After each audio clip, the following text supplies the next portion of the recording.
नमस्कार, फाइटर समाचार में आपका स्वागत है। पेश आज 19 दिसंबर सोमवार शाम 7 बजे राजस्थान की खास खबरें। राजधानी जयपुर में बीजेपी में कार्यकर्ताओं के बीच चल रही आपसी खींचतान हाथापाई तक पहुंच गई है। बीजेपी के जयपुर शहर उपाध्यक्ष पर कार्यकर्ता ने पैसे देकर पद देने का आरोप लगाया। विवाद इतना बढ़ गया कि दोनों के बीच मारपीट हुई। दोनों ने एक दूसरे को जमकर गालियां दी। मामला जयपुर में बीजेपी प्रदेश कार्यालय का है। दरअसल पाकिस्तान के विदेश मंत्री के खिलाफ प्रदर्शन करने के लिए पार्टी पदाधिकारी और कार्यकर्ता प्रदेश मुख्यालय पर इकट्ठा हुए थे। इस दौरान बीजेपी शहर उपाध्यक्ष अजय पारीक की बीजेपी कार्यकर्ता विजय बालानी से पैसे लेकर पद देने के आरोप पर बहस हो गई। पारीक ने बालानी को गाली देते हुए उनकी तरफ डस्टबिन फेंककर मारने की कोशिश की। वहां मौजूद शहर महामंत्री कुलवंत सिंह ने मामला शांत करवाने की कोशिश की, लेकिन बालानी ने उन पर भी रुपए लेकर पद नहीं देने का आरोप लगाया। हरियाणा के पानीपत जिले के समालखा कस्बे के गांव पट्टी कल्याणा में सरपंच के छोटे भाई ने प्रेमिका के पति की हत्या कर शव को अपने घर में गड्ढा खोदकर दफना दिया। इतना ही नहीं, आरोपी ने गड्ढे पर पक्का फर्श भी बनवा दिया। मामले का खुलासा उस वक्त हुआ जब आरोपी ने अपने बड़े भाई सरपंच को इस बारे में बताया, जिसके बाद सरपंच ने खुद इस बारे में पुलिस को बताया। ड्यूटी मजिस्ट्रेट की मौजूदगी में फर्श को उखड़वाया गया। पूरे मामले की वीडियोग्राफी की गई। जमीन के भीतर से शव को बरामद किया और सिविल अस्पताल भिजवाया।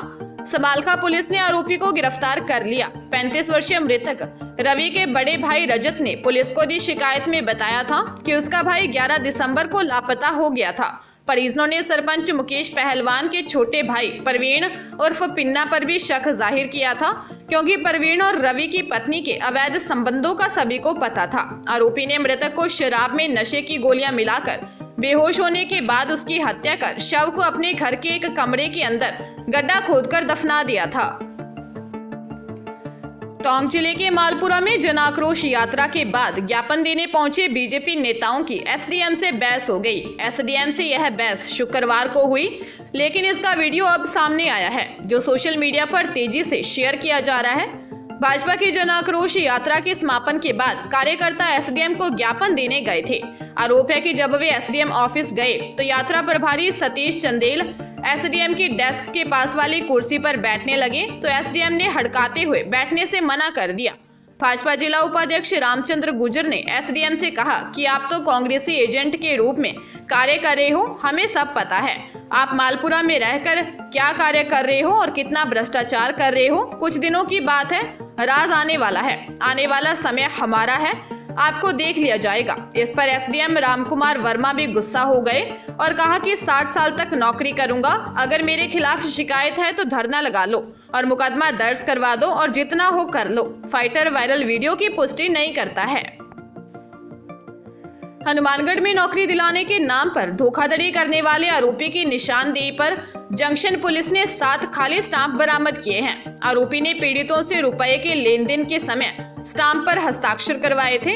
आरोपी ने पशुपालन विभाग में पशुधन सहायक और चतुर्थ श्रेणी कर्मचारी पद पर नौकरी लगाने का झांसा देकर 15 लाख रुपए से अधिक की ठगी की थी। 40 वर्षीय आरोपी दितिन शर्मा निवासी वार्ड 60 सुरेशिया ने बताया कि उसे जब भी रुपयों की जरूरत होती थी वह परिवादी और उसके दोस्तों से रुपए मंगवा लेता था।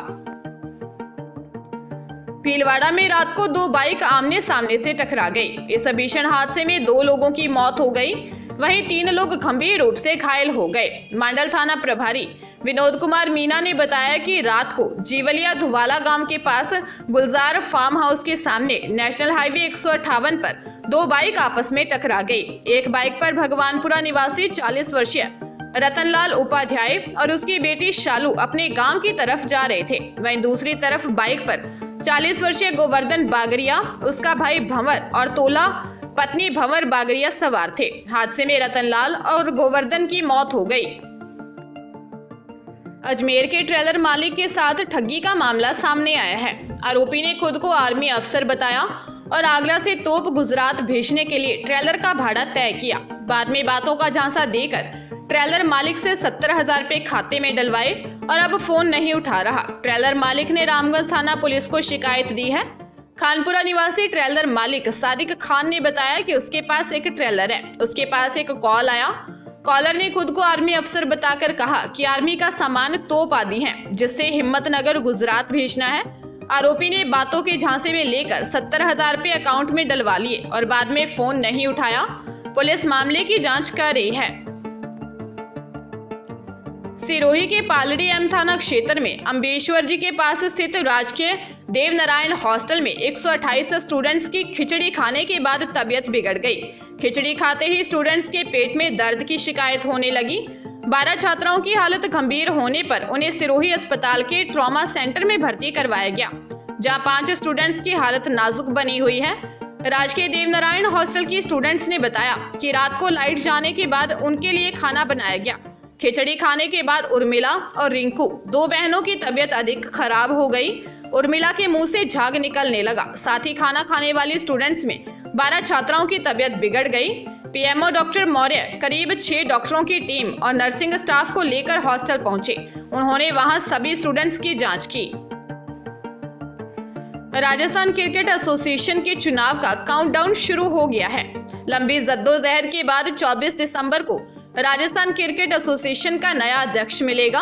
कल 20 को नामांकन और 23 को नाम वापसी के बाद 24 दिसंबर को वोटिंग और काउंटिंग की प्रक्रिया पूरी की जाएगी। इस बार भी अध्यक्ष पद के लिए सीपी जोशी गुट के उम्मीदवार वैभव की ताजपोशी तय मानी जा रही है।